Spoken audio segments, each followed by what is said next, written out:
Hi, I'm Kendall, and welcome to my Midnight Hour, where I read my spooky short fiction.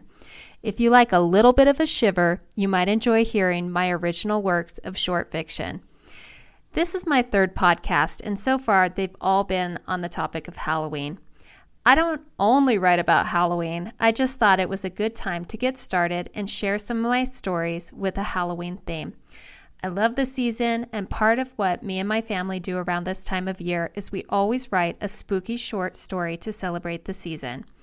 My mom and I always write one, and sometimes we can convince my siblings to join us, and occasionally we can get some of our extended family members, such as my cousins, to write along with us. My whole family enjoys writing, especially my mom. She's been wanting to write a book as far back as I can remember, and she finally finished one and published it. It's on Amazon, and it's called Ghosted, a Halloween mystery by Gillian Stone. Check it out. It's a teenage murder mystery about Mary Ann, who develops her psychic powers while solving a mystery that involves her mom and aunt. I love it, but my mom wrote it, so I'm a little biased.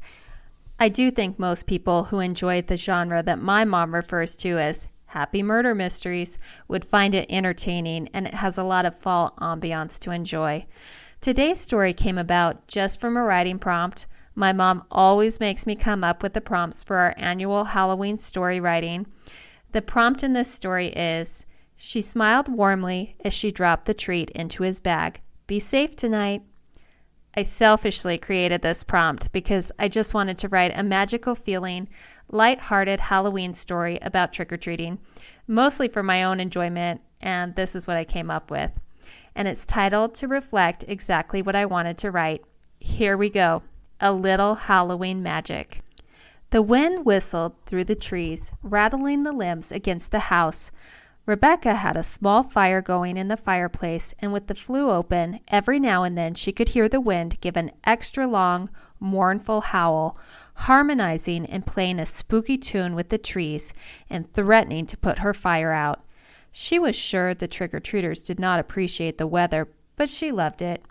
It was the perfect Halloween night to curl up in a soft blanket on the couch, drink hot cocoa, and watch a spooky movie. One of her favorites played on the television. She knew it well enough that she could watch the fire and her jack-o'-lanterns as they flickered on the hearth. The smell of burnt pumpkins, a telltale sign of Halloween night, hung in the air. Her string of orange, green, and purple lights glowed happily on the mantel.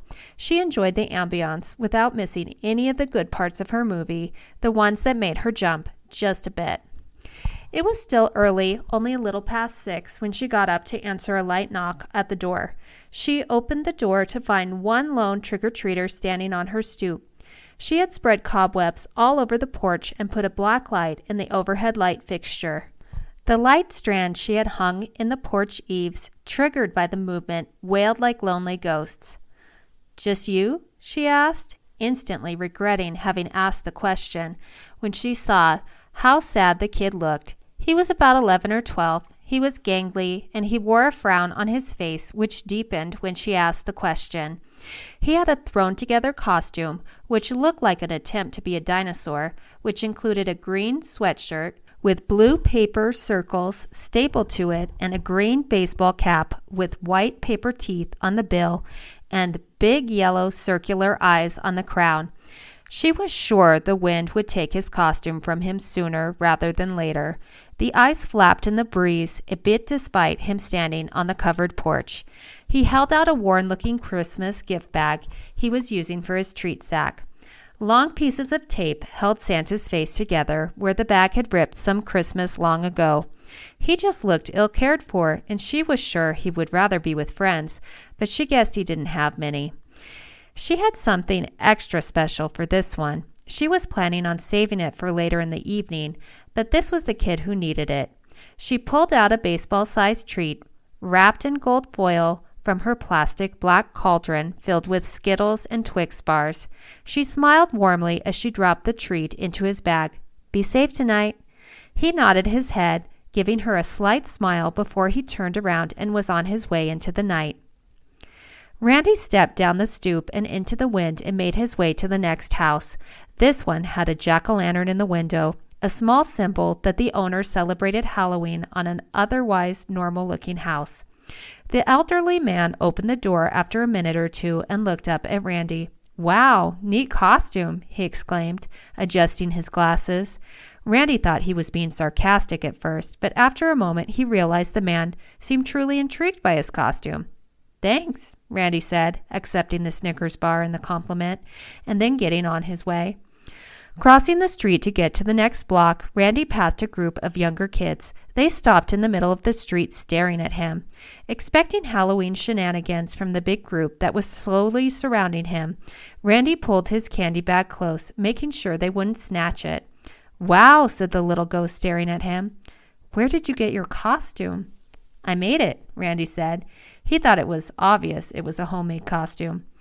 The little vampire looked at him with a look of absolute respect. "I hope when I'm older I can make something like that. You look like a real dinosaur."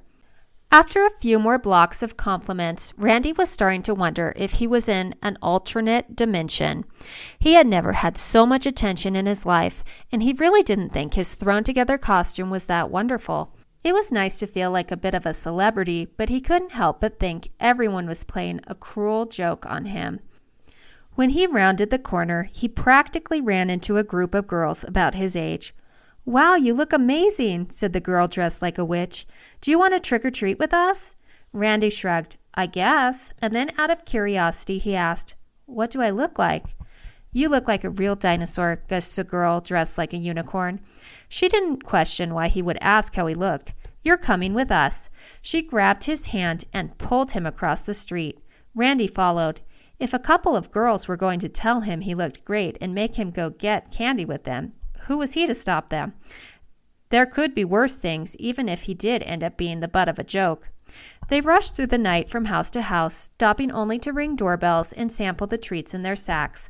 On top of the usual rush that can only be brought on by ringing every doorbell in the neighborhood and insisting your neighbors give you candy, something that every other day would be taboo, they were enjoying the reactions they received. Each new ring brought new oohs and ahs over Randy's costume. The girls were proud to have Randy as a sidekick, and he enjoyed the added attention from the girls. After a couple of hours of ringing doorbells, it was obvious the girls were getting tired. "Can you walk me home?" asked the unicorn to her friend and Randy, and of course they were willing. They had made their way many blocks, and the most obvious shortcut was to walk through the elementary school playground back to her neighborhood. As they started through the grass in the field, they could feel drops of rain start to come down.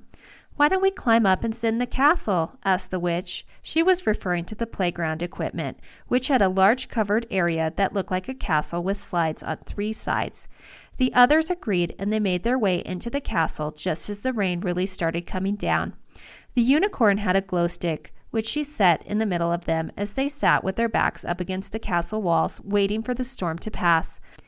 The light was minimal, but it still cast an eerie green glow, lighting their faces from the bottom, making them all look monstrous. Randy's yellow eyes gleamed, almost fluorescent in the night, and the girls couldn't help but stare. They looked so real and reptilian, it was hard to believe there was a boy underneath the costume. They talked quietly with the rain beating down on the plastic roof, trading candy. The witch was in the middle of discussing how the red house in the cul-de-sac on Garden Street gave full-size candy bars almost every year, but not this year, when a shrill scream came from the schoolyard. The trio peeked out of the castle, alarmed. A small boy dressed as a pirate was backed up against the fence surrounding the blacktop area with his bag of candy clutched tightly to his chest. A group of teenage boys was approaching him, likely after his Halloween treats.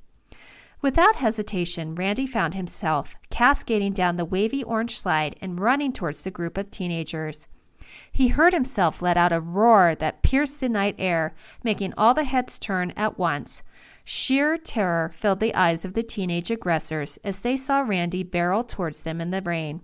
It only took a few seconds before they had all run in opposite directions, leaving only the pirate still backed up against the fence. His mouth hung open, and as Randy approached, he started to shake. Randy skidded to a stop on the blacktop, aware that he had made the boy nervous. He approached cautiously and then gently touched his shoulder, nudging him out of the corner. "Thank you," the boy muttered, still nervous, as he walked off. He broke into a run once he reached the grass and didn't look back. Randy made his way back to the castle. The girls were standing in the gravel now, and the rain had come to a stop, and they were waiting for him. "Wow!" the unicorn exclaimed. "They were so scared of you. How brave of you to save that boy from those jerks." Randy smiled, feeling proud that he was able to take on the group of teenagers and save the day. The girls still had to get home, so Randy walked with them to the front entrance of the school and then said goodbye as they walked in the other direction. It was such a fun night. Wouldn't they see him at school? Randy wasn't sure. They seemed vaguely familiar, but he wasn't certain if they really did go to the same school, and he wasn't sure he wanted them to know Everyday Randy. Everyday Randy wasn't the type to fight off a group of aggressive teenagers. Everyday Randy was a little nerdy and sat in the back of the classroom, keeping his head down and hoping nobody would pay much attention to him. He was sure they wouldn't like Everyday Randy. He just said, "I'll say hi when I see you in the halls," and the girls walked off into the night, chattering to one another as they made their way towards home. Rebecca heard the door slam shut and the bang of shoes against the wall as Alex kicked them off, signaling her return home. Alex ran and jumped onto the sofa to join her mom, excited to show the treats off that she had collected. She smiled warmly at her child and engulfed her in a big hug, pulling off Alex's witch hat and putting her chin on top of Alex's head and asking, "Did you have fun?" It was great. All the houses were giving away so much candy. I think they thought nobody was going to be out in this weather. And we saw a kid with the best costume, Alex said enthusiastically. She smiled. "Oh, really? What was he?" "A dinosaur. I have no idea how he did it. He looked so real. He had to be 8 feet tall and had these huge yellow glowing eyes. And the best part was he had a Christmas bag for treats. We thought it was so cool." She hugged Alex tighter. "I hope he loved every minute of it." When Randy got home later that evening, he almost did a double take when he caught a glimpse of himself in the front room mirror. He did look great. He looked like a huge, very realistic green dinosaur with iridescent blue spots and gleaming yellow eyes. "Wow," he muttered. He rocked back and forth a little bit, admiring the sheen of his leathery lizard skin. He walked into the kitchen and put his practically bursting candy bag on the counter. His mom got up from the table and walked over to him.